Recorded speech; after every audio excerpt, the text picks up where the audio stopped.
Hello everyone and welcome back to Let's Play Europa Universalis for MEIOU and Taxes 3.0 with me, Alpha by Omega, and the Ottoman Empire.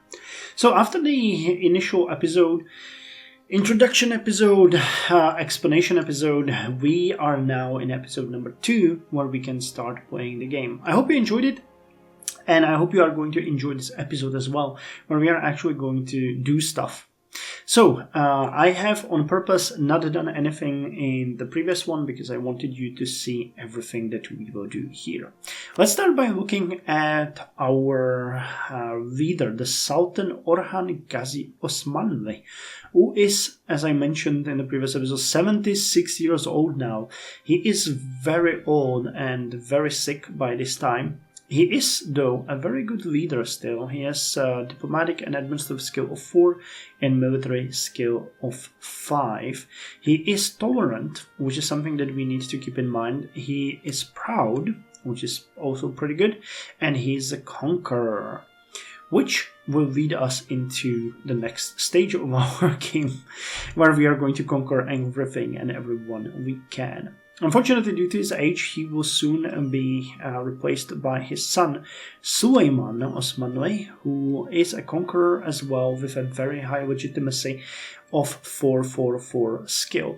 Though, if I'm not mistaken, Süleyman died. He never really gotten the throne. And, well, we'll see. We'll see. And his wife is a Nilüfer Hatun, which is a lawgiver. Okay, that's an interesting thing.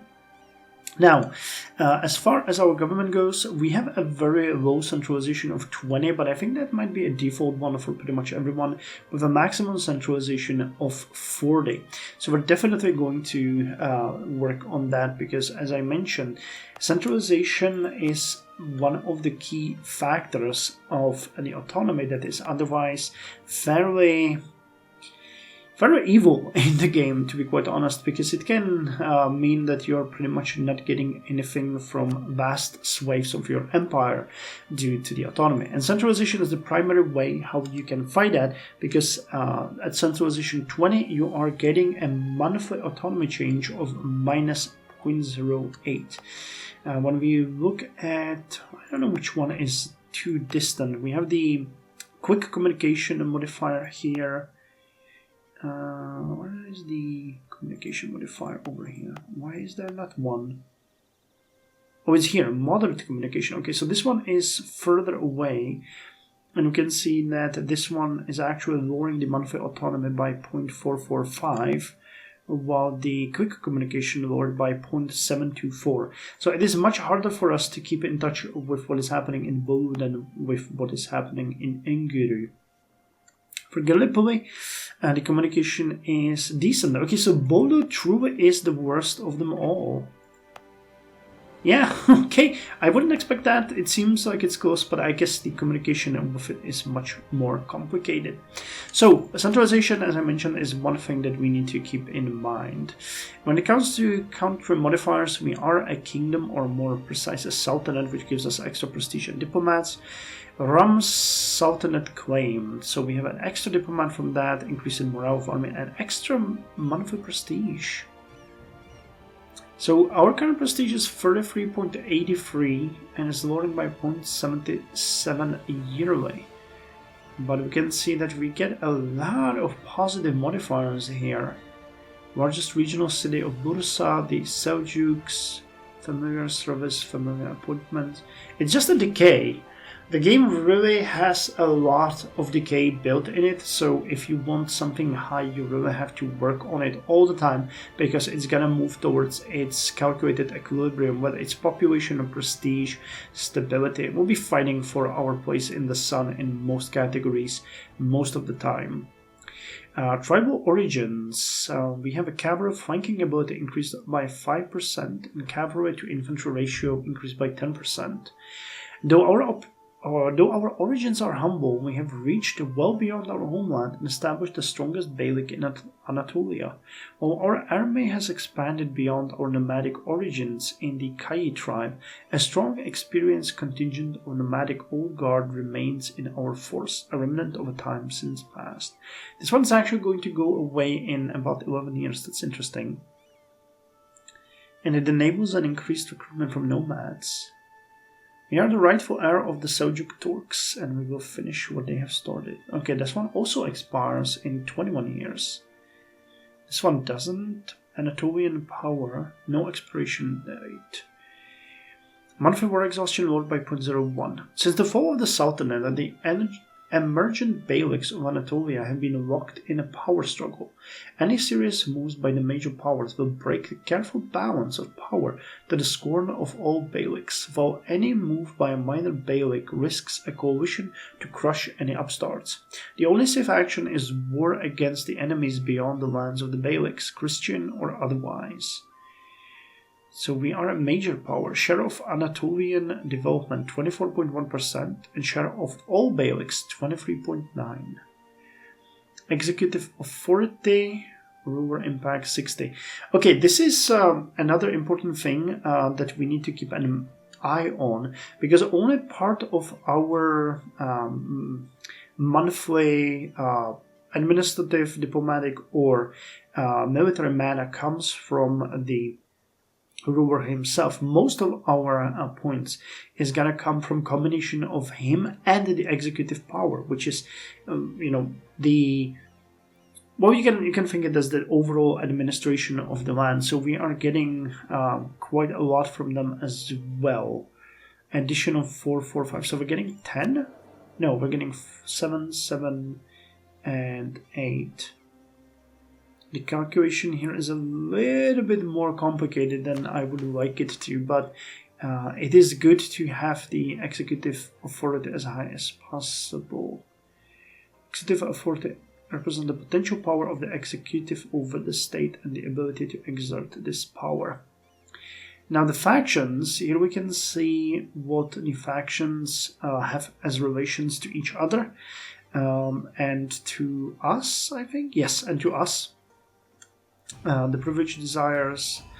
Okay, desires represents the given power broker's desire to gain new privileges. It increases based on how powerful they are when compared to other power brokers, and decreases based on how much privilege they already have. It can also be temporarily decreased by granting privileges or anything of equivalent value. Okay, so that's an also very important part, as I mentioned in the previous episode, and as those of you that know the mod might know, we have certain privileges given to our estates, and through this they might actually demand more from us. It is in our best interest, of course, to revoke their privileges as much as possible, and this will be a constant struggle. Administrative technology 16 increases stability, low zero corruption, and increases rural production efficiency. Okay, so there's actually additional bonuses from technology. I didn't know that. Okay, read the tooltips. Okay, Osmanli Devleti. We are going to choose the rivals, but I don't actually think that's going to play a major role for us, because they are going to be recalculated very soon and we'll have to choose new ones. But for now, I'm definitely going to choose the Eastern Roman Empire or the Byzantium. I could choose Bulgaria, because I don't like the heathen Christians. And the last one, I think we're gonna choose Georgia, or Kartvelia as it's called here. Okay, as far as economy goes, we seem to have a negative balance, but this is gonna go away pretty quickly, and we're gonna start collecting taxes from our empire, which are going to... Well, I know that the Ottomans are rich. Let's just wait for it to kick in. Trade is something that we will deal with a little bit more later, but for now,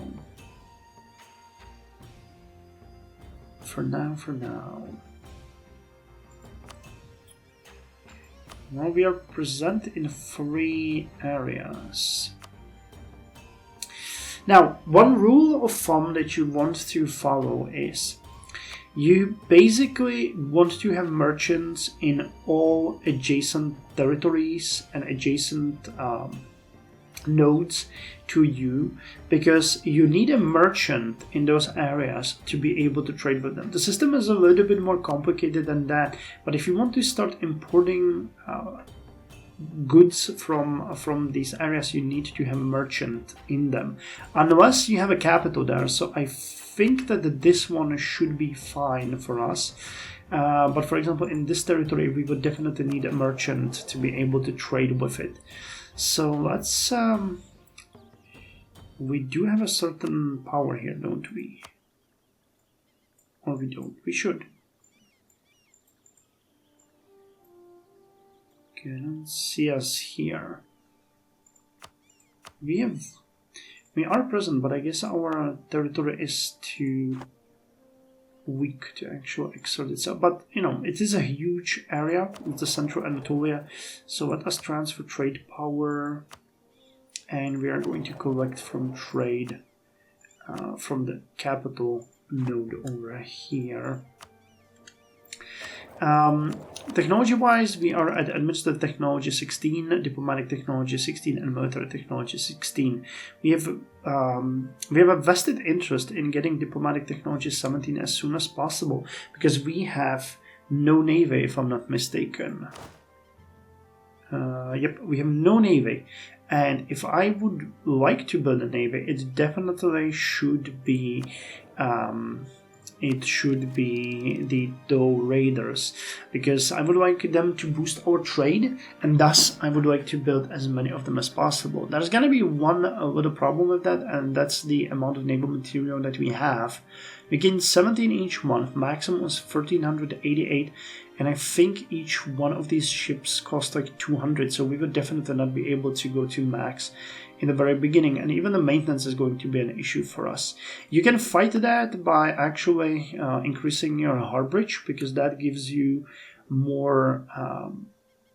It should increase it increases the naval force limit, and it gives you more naval resources per units of burghers and residents. So it is in your best interest to increase your harbors, especially in areas that are very well poised to it, like, for example, Bursa is. But I think pretty much, Izmit is, Iskidar has a natural location, so does Gallipoli, or doesn't it? That's interesting. It doesn't, okay, but Chanakala does. Okay, so yeah, in territories but we do have a certain level of harborage there already, fishing harbor, and it's kind of expensive to improve them and costs a lot of material, but definitely we're going to increase it in cities like Bursa. Chanakala is not very populous. Yeah, we really have just one major city, and that's Bursa with urban development of 9.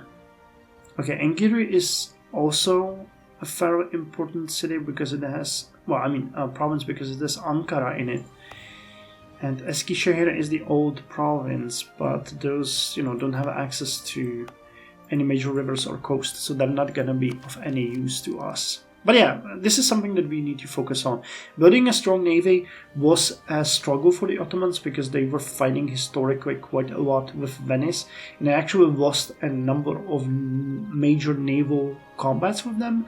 But even though they, controlled vast amounts of Mediterranean and Aegean Sea, and even the Black Sea eventually, so, we must not forget about the navy. As far as idea groups goes, we have leadership ideas fully finished.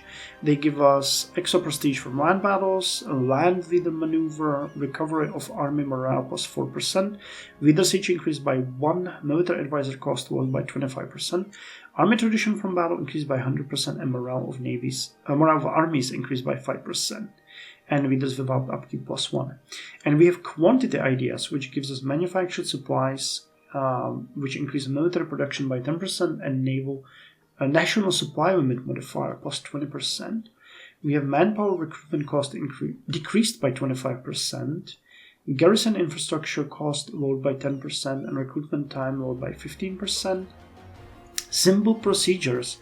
Investment in levies from the elites increased by 10% and land attrition lowered by 10%. Extra leaders without upkeep +1. Available manpower pool increased by 10% and manpower training cost modifier lowered by 7.5%. Manpower recovery speed increased by 25% and reinforced speed increased by 25%. As far as the next idea group goes, there is a couple of things that I have my eye upon. Now,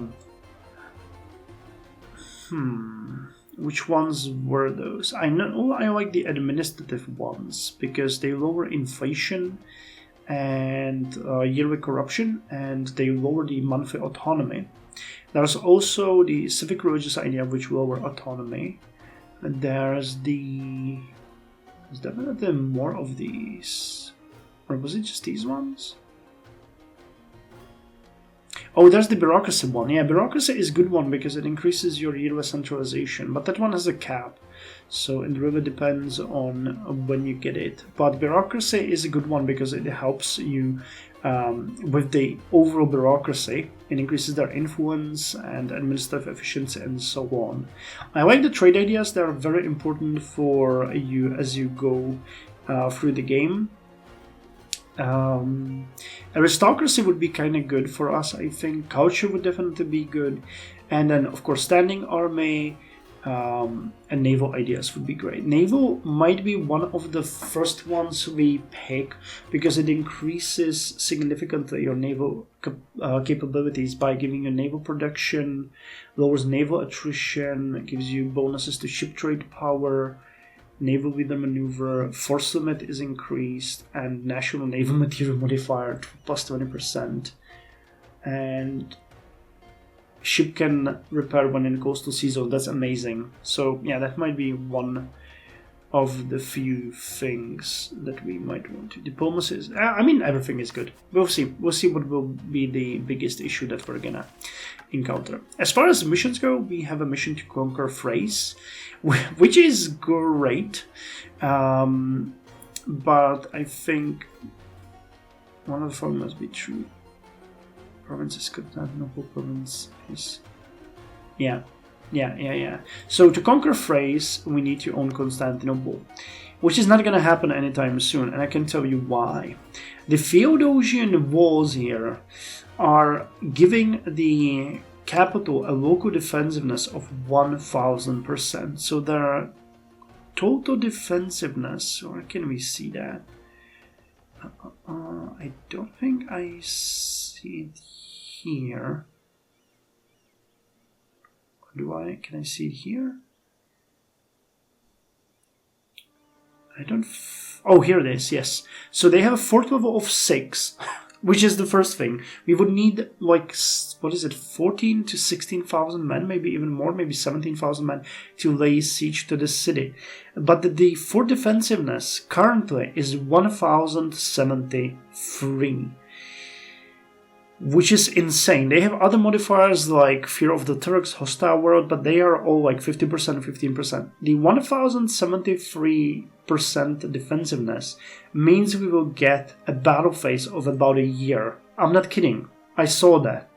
And that means that we would have to siege the city for decades before we would have any chance of taking it down. So we will need cannons, and a lot of them, and also a lot of ships so that we can blockade Constantinople.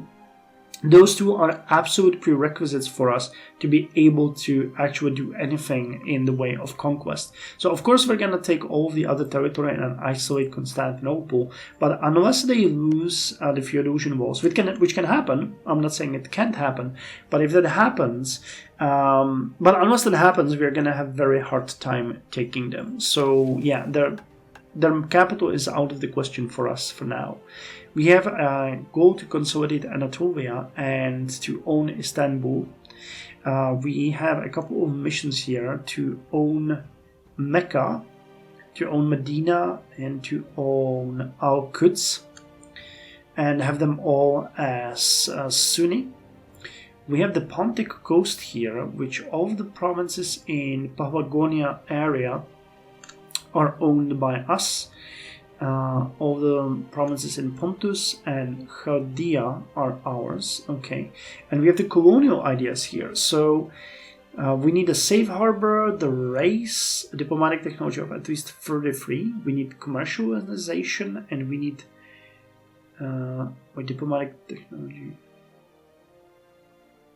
of 20 and more than 1500 naval materials. Okay, and that will allow us to get the colonial ideas and get the Horn of Africa and then conquer Zanzibar. Yeah, so these are the colonial missions that I mentioned. Here's the Discover India, Discover Indonesia, Far East, so we're gonna go through those. We also have a mission to reign in Greece, which is sort of a hidden down below, but we must not forget about it.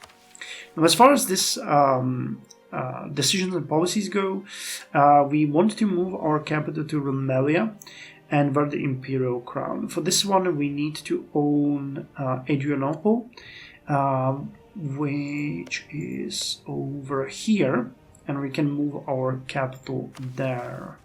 So that would be kind of good for us. Though Bursa I'm kind of happy with. Stability and expansion, we have stability +3 right now, but that's going to change immediately once we unpause the game, because the whole stability mechanic has been reworked. We have no war exhaustion, which is great. We have a bunch of provinces. Actually, most of the provinces that we're going to own are not going to be of our religion. These territories have all been converted, but you can see that most of the ones that we own haven't, and any territory that we expand into or the southwards one is going to be Christian. But don't forget, we have a tolerant sultan, so I'm not gonna take the what's it called? Here it is. I'm not gonna take the religious law anytime soon. I'm not gonna take the Tolerance Act either, but I'm not gonna enforce religious law, which is going to severely slow our conversion process. We can get an additional land unit, which we're gonna get very soon, and as I said, we can get 12 naval units, but we're gonna wait with that. So let's start with the consolidation. So we have our first army over here. Okay, we're gonna wait a little bit for everything to assess itself, centralize the state. We need that. US centralization is super important. We're gonna go with aggressive policing as well for now, but we're not gonna do much with it. The Vassal Integration Act would be good, but we need a vassal for that first, if I'm not mistaken. Now we can embrace an institution. We have access to meritocracy, so I'm gonna do that immediately because it gives us lowered cost for technologies of 20%, lower zero corruption by 0.3, and administrative efficiency is increased by 5%. So we have embraced that, and we can get advisors. Now, advisors have also been reworked significantly. If I'm not mistaken, they are much cheaper than in vanilla, but they give a little bit of a different modifier to you, and they will come and go much more frequently. Especially when your ruler dies, you need to sack all of them and get new ones. We can actually afford level 2 ones immediately. The issue that I have here is what kind of factions they are linked to. So all of these guys are linked to the bureaucratic factions, so that's actually not a big issue for us. I'm wondering who we're gonna get. This guy with Euro Prestige would be good, but I think we're gonna go with Kamar Sinanudin. He's gonna give us extra Euro Prestige, increases bureaucratic influence, and lowers diplomatic technology cost. And we are immediately gonna go and promote him to level 2. As far as this is diplomacy, improve relations, diplomatic relations, and avoid travel time. Okay, you lower the technology and gives extra diplomatic reputation, but you would give us extra relations. That's not bad at all. But I don't think we need that many, so let's go with Herakleon. He's of the burghers. Yeah, okay, let's get Herakleon. He's an Orthodox Christian, but I'll take him nonetheless. And as far as military goes, we have... he's actually... That's interesting. He's from the tribes, military engineer. You're from the aristocrats. Okay, so we're gonna get oh god, that's bad. For defense and siege ability. Okay, no, we have to take Ferid Dervish. At least he's Sunni. Okay, so that is set. We are going to start... I'm actually going to put my missionaries on autonomous. Well, no, let's do it manually. You decrease our religious unity the most, so I'm going to assign you to that. Missionary strength 2.1%. The piety. Okay, and we have diplomats. Well, that's the last part that I actually want to deal with before we unpause the game. We need to set our strategy here. Now, one of the things that I know I want is I would like to get Karamanids under my wing as a vassal, but first we need to get them as an ally. There is a couple of nations here that I would also consider. The ones that like us the most, I believe, are the Idenids. I usually...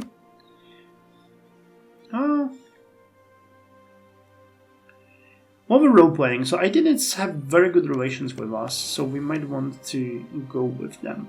Unfortunately, the Germanids like us as well, but they're going to be one of our primary targets. So Idenids we're going to improve relations with. We're going to go with Karamanids as well. And you guys are... I think you're... No, you're not. But you're also going to be our primary target. We want to expand in the territory of Germanids because they have very valuable provinces close to us, especially this one. It has Kütahya, which has a lot of population and it's a minor center of production and trade. So we want to get that one as soon as possible.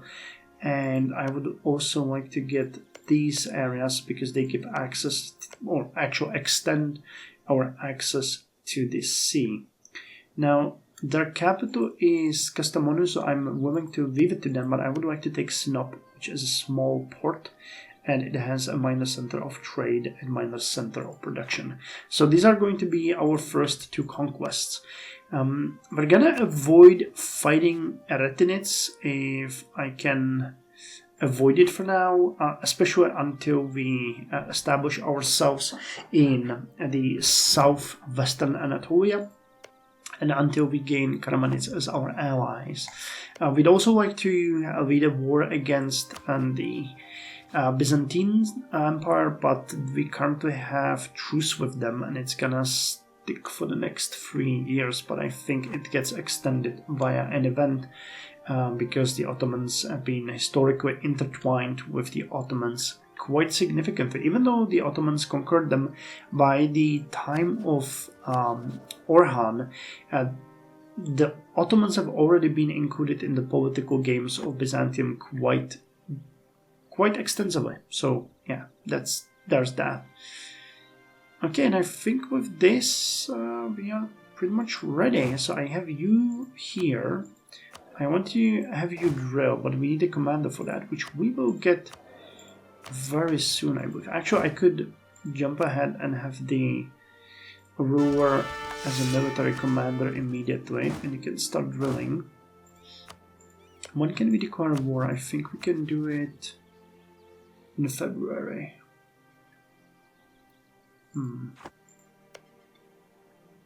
Well, you're gonna be more valuable. Well, I mean, it's December, so let's actually not drill right now. We're gonna send you to Eskişehir and we're gonna invade in February. And I can immediately send some of my diplomats to the nations that I'm most interested in. You won't accept royal marriage, definitely, because you have a negative attitude towards me, but I will want to improve relations with you. And I will want to improve relations with the Aidinids. And they would accept actually a royal marriage. Okay, so let's have a royal marriage with them immediately. I kind of like them. I don't know why Aidinids are my friends. So we have unpaused the game, and now the 1st of January is going to take place, which is a big step, and it's gonna give us a ton of things. Yeah, here it comes. It's setting itself up. So the faction takeover. We have the aristocratic faction as the most dominant faction in our country. It increases their yearly budget. It increases our yearly legitimacy by 0.1, but decreases autonomy slightly. Bulgaria is no longer a valid rival. Yeah, so is not Greece, Georgia.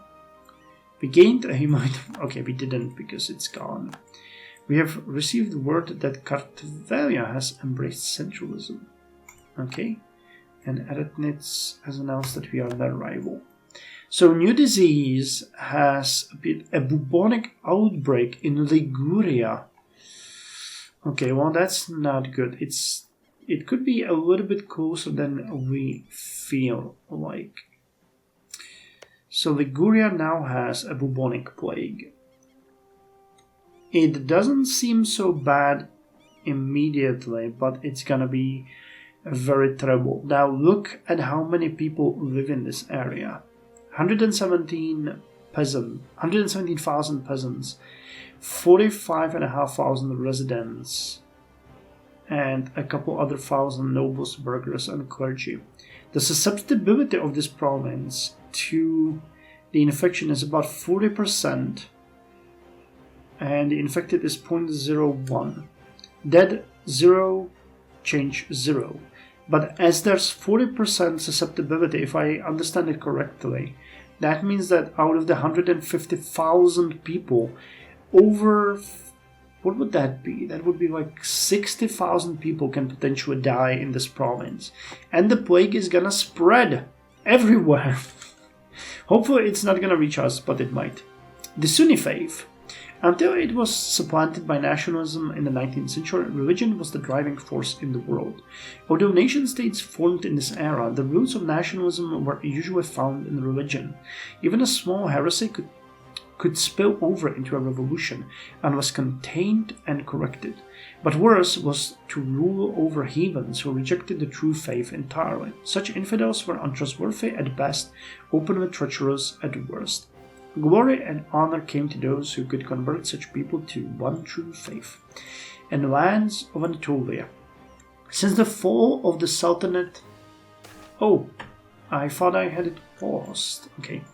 Since the fall of the Sultanate of Rum, the emerging beyliks of Anatolia have been locked into a power struggle over the former lands of Rum.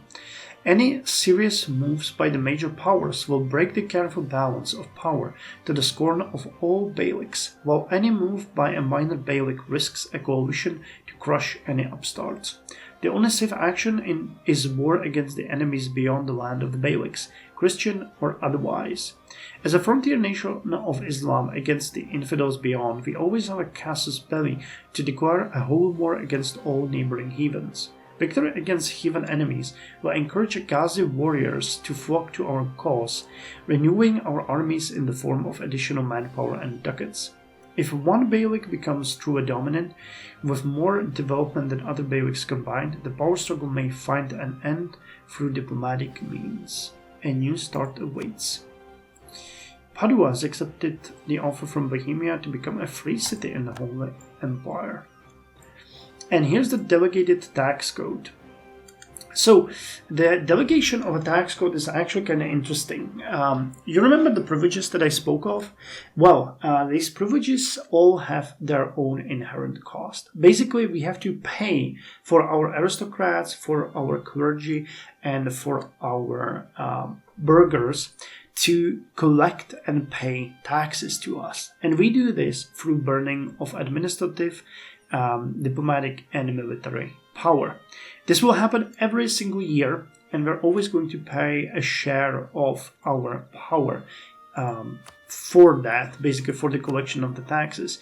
Now you can see that we have a fairly high amount of power gain. This is because of it, because it's gonna be severely offset by that. I'm gonna enable a yearly event so that we can see it. Redelegation of taxes is automated. Well, I mean, I like the automatic setup. It basically takes away the share of the taxes that are necessary for it, so it's not a problem. If we would fight it and try to lower it, you can, but you start getting various malices, and investing more than is necessary is also not completely necessary. So we'll just delegate the taxes now and pay the cost, and then later on we are going to see more. Okay, and I'm gonna end this episode actually by, well, we can put let's put Venice as our